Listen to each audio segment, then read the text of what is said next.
आज हम पढ़ेंगे गीत अगीत कविता, जिसके कवि हैं रामधारी सिंह दिनकर जी। इस कविता के माध्यम से कवि ने प्रकृति के सौंदर्य का एक अद्भुत सा वर्णन किया है। गाकर गीत विरह के तटीनी वेगवती बहती जाती है, दिल हल्का कर लेने को ऊपलों से कुछ कहती जाती है। तट पर एक गुलाब सोचता, देते स्वर यदि मुझे विधाता, अपने पतझर के सपनों का मैं भी जग को गीत सुनाता। गा गा कर बह रही निर्झरी, पाटल मुख खड़ा तट पर है, गीत अगीत कौन सुंदर है। इन पंक्तियों में नदी के बहते समय का जो मनोहारी दृश्य उत्पन्न होता है, उसका वर्णन किया गया है। कवि कहते हैं कि गाकर गीत विरह के तटीनी यानी नदी विरह के गीत, विरह अर्थात वियोग के गीत गा रही है और तेज गति से बहती हुई जा रही है।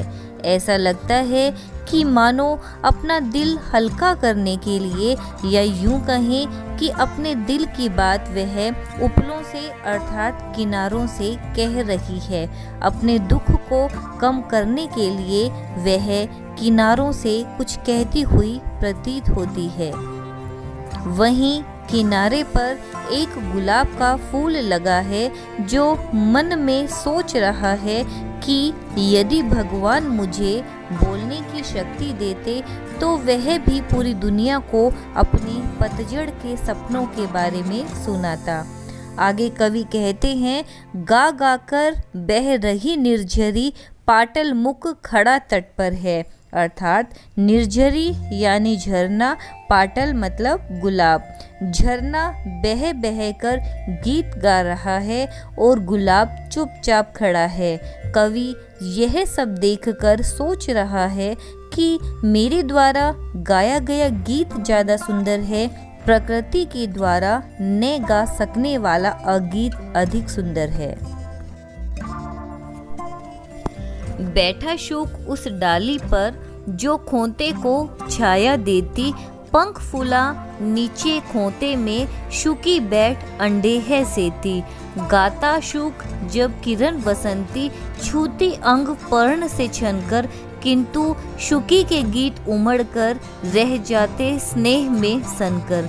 गूंज रहा शुक का स्वर वन में, फूला मगन शुकी का पर है, गीत अगीत कौन सुंदर है।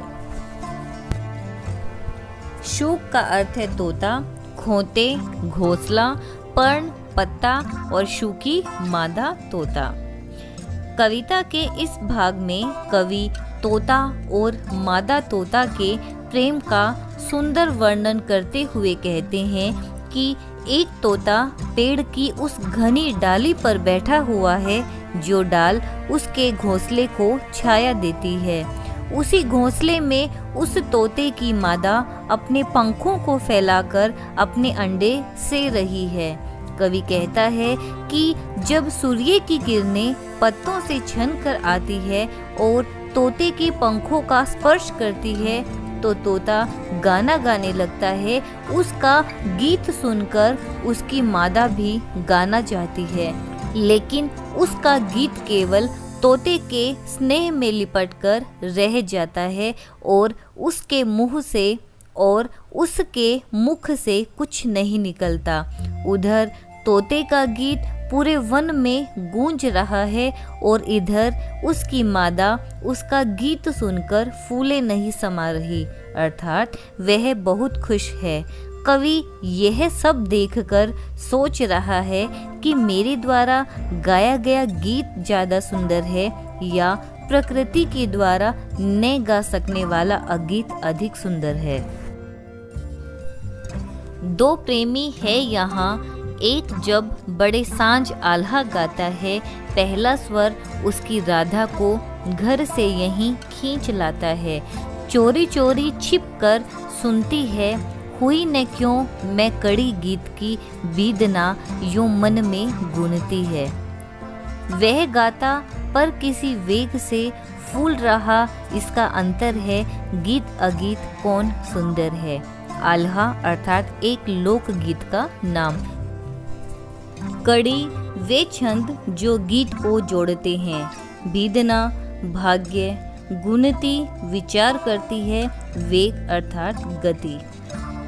इन पंक्तियों में कवि दो प्रेमियों का वर्णन करते हुए कहते हैं कि वन में दो प्रेमी रहते हैं। दोनों प्रेमियों में से जब एक शाम के समय कोई लोकगीत गाता है, तब उसकी प्रेमिका उस गीत को सुनने के लिए अपने घर से वन की ओर खींची चली आती है। वह चोरी से छुप छुप कर अपने प्रेमी का गाना सुनती है और मन में सोचती है कि वह उस गीत का हिस्सा क्यों नहीं बन पाई। जब वह गाता है तो उसका मन प्रसन्नता से फूले नहीं समाता। कवि यह सब देखकर सोच रहा है कि मेरे द्वारा गाया गया गीत अधिक सुंदर है या प्रकृति के द्वारा न गा सकने वाला अगीत अधिक सुंदर है। इस प्रकार प्रस्तुत कविता गीत अगीत में कवि ने प्रकृति की सुंदरता के साथ साथ जीव जंतुओं के प्रति प्रेम, मानवीय राग और प्रेम भाव का भी सजीव चित्रण किया है। कवि को कहीं नदी के बहाव में गीत का जन्म होता हुआ प्रतीत होता है, तो कहीं शूक शूकी नामक पक्षी के कार्यकलापों में भी गीत सुनाई देता है। कवि का मानना है कि गुलाब का फूल, शूकी पक्षी और प्रेमिका प्रत्यक्ष रूप से गीत का निर्माण नहीं कर रहे या गीत गान भले ही न कर रहे हो, परंतु वहाँ गीत का निर्माण और गान भी हो रहा है। प्रस्तुत कविता में कवि यही प्रश्न कर रहा है कि मेरे द्वारा गाया गया गीत सुंदर है या प्रकृति के द्वारा न गा सकने वाला अगीत सुंदर है।